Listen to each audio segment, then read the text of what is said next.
Hello, welcome back to the channel everybody. Yes, so in this week's video we're going to be taking a look at the WAVLINK AX3000 outdoor access point, and I'm going to show you exactly how we used it on our last trip away.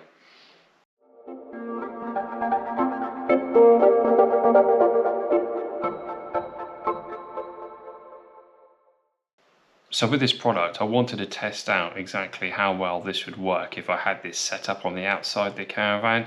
As you may know and seen in some of the other videos, we normally go out with a larger group of friends and family, and where we go sort of down in Cornwall, Devon, Dorset areas, and sort of on the coast, the internet can be a little bit hit and miss. So actually getting a consistent internet connection can be a bit tricky. So what I wanted to do with this device was actually set up on the outside the caravan and allow friends and family to be able to access this, get a sort of a constant stream of internet wherever they are, and whether they're down on the beach or whether they're sort of nearby, sort of having that ability. Because often when you have access routers in the caravan, that's great if you're in that caravan or if you're very nearby, but again, as soon as you sort of go out of a small radius, as you're probably fully aware, that internet connectivity drops off pretty quick.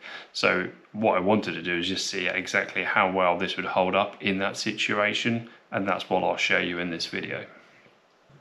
So this is what you get in the box. You obviously get the main unit itself, you get your 4 antennas, you get your accessory kit and your quick guide. Now in terms of what's in this accessory kit, here's most of the items. You've actually got a power supply, Ethernet cable. Now this is powered PoE, so it's power over Ethernet. So you don't plug this into this, you plug that into this little device, and what that allows you to do is you plug that in there, an Ethernet cable in here, and you can have an Ethernet cable up to 100 meters in length. So depending on where you actually want this located, this cable would run round, plug into this, and power would actually travel down here. So again, it depends on what your setup's going to be, but something that you may need to purchase depending on where you actually want this set up. And then you've got your usual double-sided tape if you don't want to screw the actual mounting kit, or here some screws if you do. And then you've got your waterproof gasket here to plug it all in. So this details what the specification is actually of the device, so it should give you all the information if you've got any additional questions on that. And I'll leave a link in the description to the actual product on the website. So I'll show you the menu exactly what this looks like when you first connect for the first time. So in the manual on page 2, it does give you all the login information and what to expect when trying to access this device. So once it's up and powered for the first time, you'll be able to go into your Wi-Fi settings as normal. You'll see 2 WAVLinks, one for 2G, one for 5G. I'm just going to select the normal 2G one. It should connect to this automatically. Once it does, it will come up and give you the WAVLink web login page. Now the admin password is on there as normal, and it is just admin to start with. And then you can log in, then you can set up exactly where you are. So obviously we'll set it up as EU, time zone.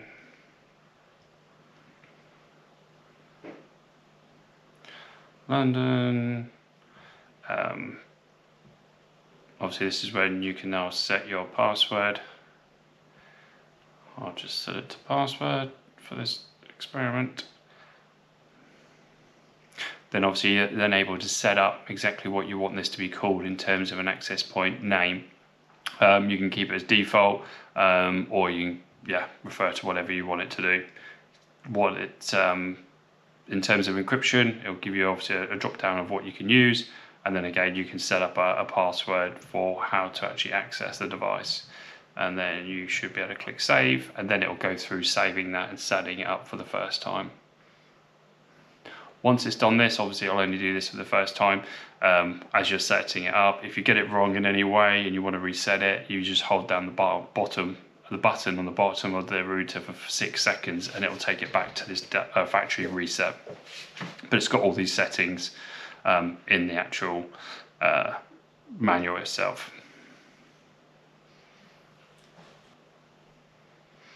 So once it's done that setup, it'll kick you out the login screen. It'll want you then to go back and select the WAVLink Wi-Fi network. Obviously you're going to put in the password that you've just set up to access that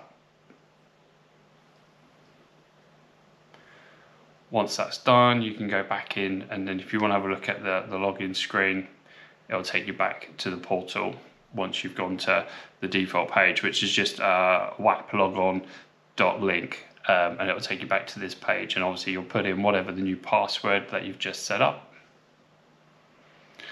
log in, and then it'll start giving you the details of what this is actually doing. It'll tell you what mode it's in, and then you can go in and change that. You get the different drop down menus for advanced settings, and what mode it's actually in.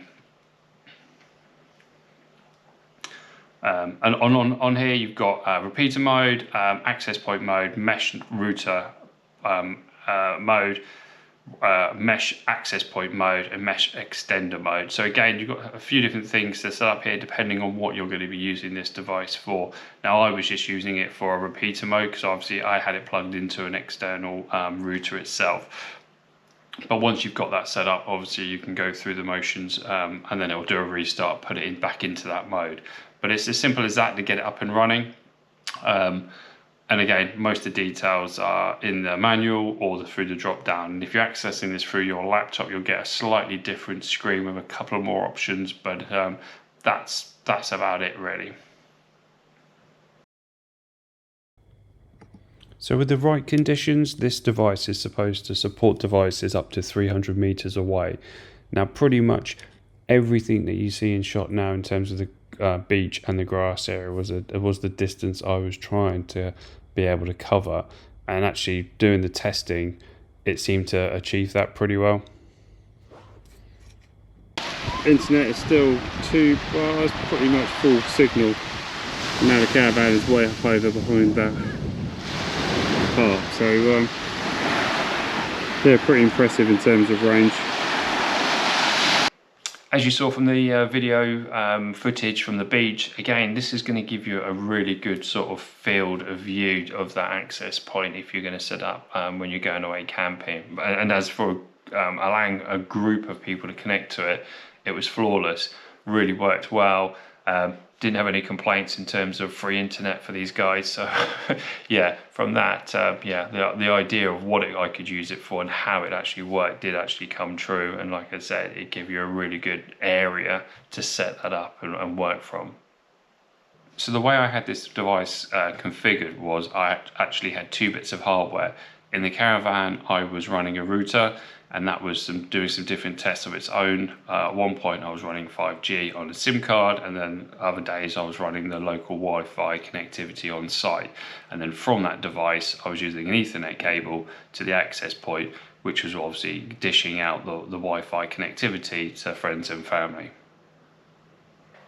So since returning from Cornwall, I also wanted to just set this access point up at home as well. Now this is ideally set up for an outdoor access point rather than indoor, but again I just wanted to see how well this product would perform, and obviously being away it had limited connectivity that it needed to sort of host in terms of connections, but in the house it's totally different. We've probably got 30 or 40 different items that need to connect to these, whether it's Ring doorbells, Alexas, Xboxes, TVs, tablets, you name it, a sort of standard sort of household. So I wanted to understand over a longer period of time how well this product would stand up to that, having to sort of deal with the different bandwidth demands from the different devices. Obviously it manages sort of 2G and 5G Wi-Fi 6 connectivity. So again, it's just seeing how well this would work over a longer period of time. So when it comes to mounting this device, there is a dedicated mounting bracket, and it does come with the metal straps, obviously, that link to that, so you can secure it, or you can obviously screw it to something.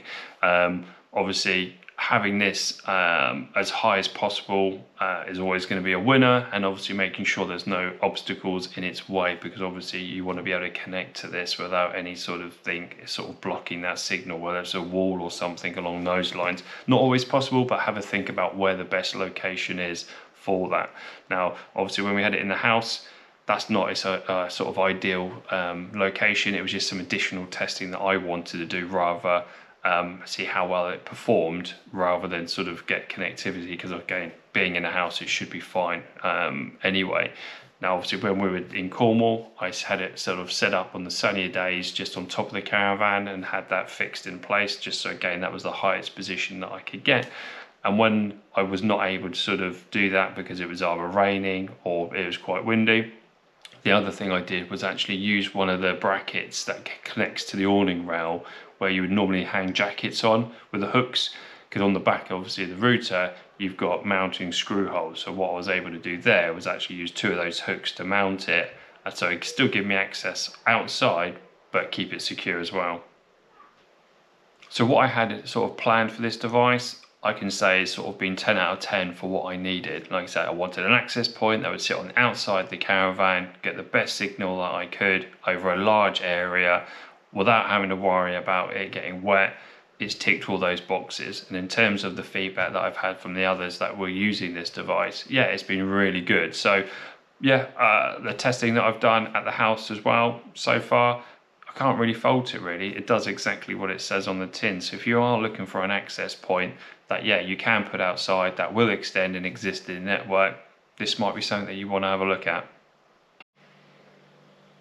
So overall, I would say this is a very good product. Remember, it's not a router, it's an access point, so it extends existing networks.